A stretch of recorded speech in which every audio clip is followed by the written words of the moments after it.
porque para fechar as contas em 2026, o governo deve aumentar e criar novos impostos de importação para arrecadar até 14 bilhões de reais. E essa decisão, viu, Dávila, sobre as taxas é tomada pelo Comitê Executivo de Gestão da Câmara de Comércio Exterior e não depende de um aval do Congresso, o que representa um alívio para a equipe econômica em meio à crise entre os poderes. O reajuste ou a criação dos impostos de importação se deu em virtude do governo ter se frustrado com as iniciativas anteriores para aumentar a arrecadação, como foi o caso do IOF que nós noticiamos aqui. Dávila, novos impostos à vista. Canhato, é o governo contribuindo para, em 2026, irmos para a 12ª posição nesse ranking do FMI. É isso que vai acontecer. De novo, aumentar tarifa é aumentar imposto. Nós já somos o país emergente que mais cobra imposto do cidadão. Trabalhamos 5 meses do ano para pagar os nossos impostos no Brasil. Agora vai criar mais um imposto sobre importação. Com a taxa de juro alta e a economia com uma projeção de crescimento, um crescimento ridículo de 1,5%, significa que vamos ficar mais pobres e o aumento de tarifa vai contribuir para o aumento da pobreza e principalmente para derrubar mais uma posição do Brasil neste ranking. O governo joga contra o Brasil que trabalha, produz e investe. Isto é resultado, como bem lembra o Mota, sempre das ideias erradas. Esse governo só tem ideia anti-mercado. O mercado, para ele, é um jogo de soma zero que tem que ser penalizado, regulamentado, taxado e controlado. Isto só faz a pobreza crescer, o crescimento parar e, infelizmente, punir o Brasil que trabalha, produz e investe. Dá para medir o impacto do aumento de impostos na questão eleitoral ou os muitos benefícios que são disponibilizados para uma boa parcela da população, isso minimiza esse impacto, Diego? 1 minuto e 25.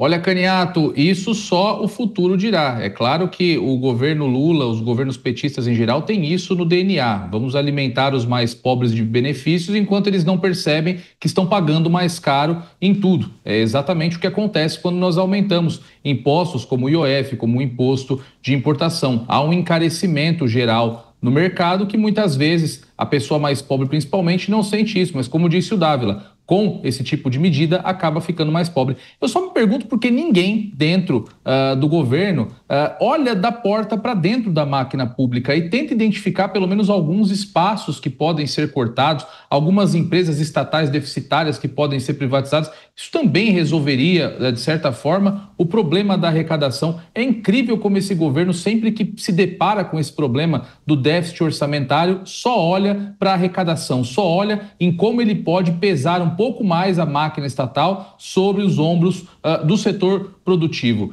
Seria muito bom que também o governo fizesse a lição de casa da porta para dentro, né? Fizesse um pouco a via reversa, cortasse os gastos ao invés de só tentar aumentar aquilo que arrecada. O governo e a indicação de que novos impostos serão cobrados em 2026, inclusive para alcançar uma arrecadação adicional de 14 bilhões de reais. Mota, não é a primeira vez que tratamos de aumento de impostos aqui. Já tem uma sinalização que no início de 26 teremos novos aumentos. A morte e os impostos são duas coisas sobre as quais ninguém precisa ter nenhuma dúvida, Canhato. É certeza.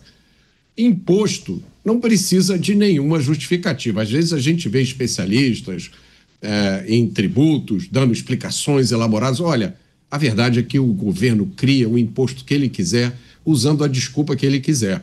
Inclusive, por exemplo, a Inglaterra já teve, até 1850, um imposto sobre o número de janelas de uma casa. Quanto mais janelas você tinha, mais imposto você pagava. Tinha gente colocando tijolo, fechando as janelas da casa para diminuir o tributo. Vamos encarar a verdade aqui. O que faz diferença para o governo não é o PIB per capita. O Brasil passou da 8ª para a 10ª posição, e daí?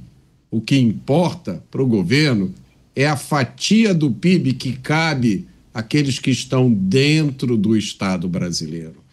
E aí vem a explicação. Por que o governo não corta os custos se isso seria melhor para o país?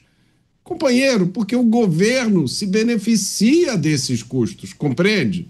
Os gastos do governo beneficiam, em primeiro lugar, quem está dentro do governo, quem está dentro do Estado. Se não fosse assim, as autoridades do governo, quando viajassem para o exterior, ficariam naqueles hotéis bem baratinhos, dividindo o quarto, né? É assim que você faz quando começa na vida, ou quando está num emprego que tem recursos mais modestos. Você viaja, divide quarto com as pessoas. Nada, a turma do governo do Estado brasileiro viaja nas melhores condições possíveis. Vários deles têm moradia paga pelo Estado e moram em palácios. Vocês já pensaram nisso?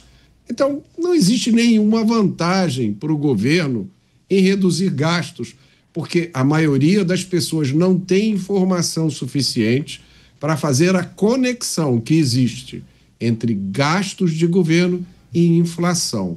A razão primária, principal, pelas quais as coisas sempre custam mais caro são os gastos do governo.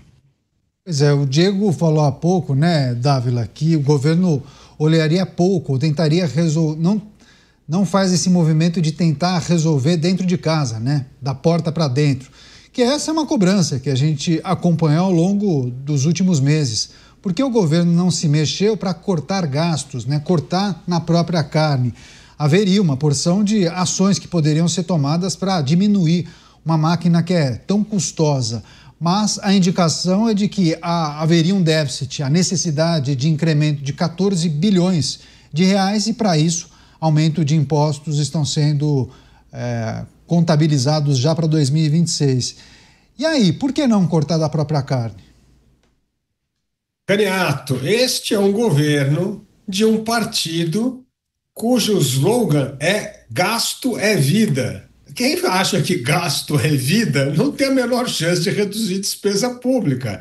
É só pé no acelerador da despesa. E o Diego trouxe um ponto importante. O Brasil hoje é recordista de arrecadação. Nunca arrecadamos tanto na história. E mesmo assim a despesa cresce mais que a arrecadação. Então não tem jeito.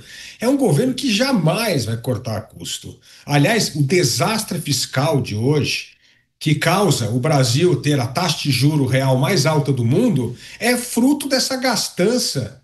Isto está umbilicalmente ligado. Um país que gasta desenfreadamente como o Brasil obriga o Banco Central a aumentar a taxa de juros, porque senão o Brasil não consegue rolar sua dívida.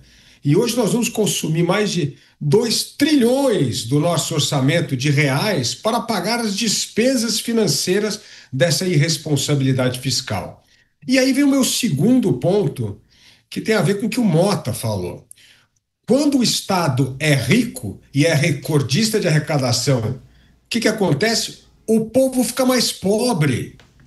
A renda per capita do Brasil em 1980 era maior que a Coreia do Sul, maior que a do Chile, maior que a da Polônia.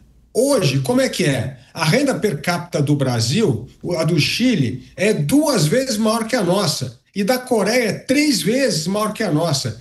Isso mostra os países que fizeram a lição de casa, abriram a economia, investiram na educação, desburocratizaram, descentralizaram, estabilidade de contrato, e cresceu. A renda per capita, o povo ficou mais rico, as pessoas ficaram mais ricas. Nós ficamos mais pobres e o Estado ficou mais rico. Por quê? Porque o Estado mete a mão no nosso bolso e tira o pouco do dinheiro que sobra no nosso bolso para pagar essa máquina gigantesca, cara e ineficiente. E isso deve determinar ou ditar grande parte das discussões no processo eleitoral de 26, Diego, porque é preciso também olhar para a situação que envolve aquele percentual da população que não recebe cheque do governo, né? Esses estão insatisfeitos. Sem dúvida nenhuma, Caniato. E esse problema estaria até, de certa forma, simples de ser resolvido. Se são 14 bilhões que são precisos no orçamento, nós temos só para emendas parlamentares previstas na Lei de Diretrizes Orçamentárias para o ano que vem 52 bilhões de reais. Então, é esse dinheiro que vai ser destinado aos congressistas para que, ao invés de o Brasil investir em infraestrutura para, de fato, proporcionar desenvolvimento para o país, sejam feitas aí as pracinhas, os campinhos, as ambulâncias, para que seja montado um palanque bonito em ano eleitoral e os prefeitos possam ali declarar o seu apoio aos seus parlamentares nessa grande engrenagem de perpetuar sempre os mesmos no poder. Então é um absurdo. Existem projeções de mercado de que o Brasil entre em default já em 2027, ou seja, em 2027 nós não teremos dinheiro para pagar as contas, não vai chegar nem no valor que custa a máquina pública o dinheiro arrecadado diante do agigantamento desse gasto e mesmo assim continuamos com o pé no acelerador do gasto público. Então, eu repito aqui, a receita para o Brasil começar a sair desse lamaçal é a diminuição da máquina pública, é identificar a quantidade volumosa que nós temos de cargos comissionados que não produzem nada pelo país, identificar as estatais que dão prejuízo ano após ano e que podem ser privatizadas, identificar os privilégios de uma classe superior de seres humanos, chamada elite do funcionalismo público, e também uma elite privada de amigos do rei, e cortar o benefício dessas pessoas. Eu tenho até um exemplo que chega a ser caricato. O Brasil, desde os anos 70, alimenta a indústria automotiva com renúncia fiscal. E hoje nós temos um bebezão que, mesmo recebendo isenção dos nossos tributos como benefício, entrega no mercado os carros mais caros do mundo. Então, é uma lógica de tirar dinheiro do mais pobre para entregar para uma elite aqui no país. Então, essa é uma lógica que tem que ser invertida e nós precisamos, de fato, repensar toda a estrutura financeira do nosso país. Do contrário, infelizmente, chegado o ano de 2027, é aquele fundo do poço, é esse processo de argentinização do Brasil sendo concluído. E chegando nesse fundo do poço, para sair de lá é muito mais complicado.